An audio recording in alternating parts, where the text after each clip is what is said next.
Hello, welcome to a quick overview of troubleshooting. Things break all the time. Sometimes it's because the user is an idiot. Sometimes it's just because the world hates you. Either way, you will be expected to be able to critically think about issues and find a solution. I'll provide a simple framework that you can use to help you develop this skill. After a while, you will develop a gut instinct for issues and how to fix it. But when in doubt, it never hurts to sit down and have a good think using the framework provided. The steps for troubleshooting are as follows. Identify the problem. Research and analyze. Test and implement. Document and process the finding. So let's get started with identify the problem. Gather information on the issue you or someone else is facing. You got to know what is wrong to know what you're trying to fix. Common things that fall into this area are symptoms of the issue. This could be the inability to access a resource.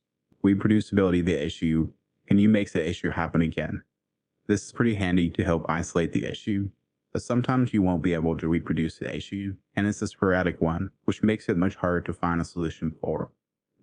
Now that we know what the issue is, let's move on to research and analyze. Once you know what is fucked up, then you are going to want to look for the why.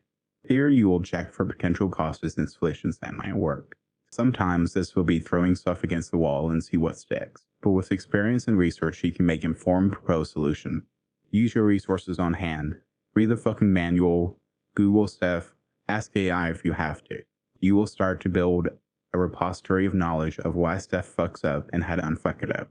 This is a skill that will take you pretty far in life, or at least get you a job at a help desk or service desk.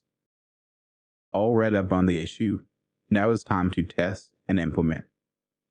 Take what you figured out in the last step and apply it to the issue. Here you will want to verify your change work. If it does not work, then you want to roll back the change so you're only messing with one thing at a time and go back to the first step.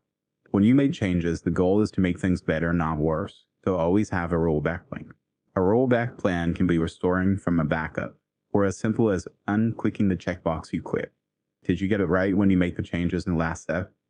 Well, good job. Now it's time to document and process the findings. When I said you will build up a repository of knowledge, that does not mean you need to keep it all in your head. Write it down and share it with others. Not only does it make it easier for others to fix their own damn issues, but it also lets you remember less, and we all like a nice smooth brain.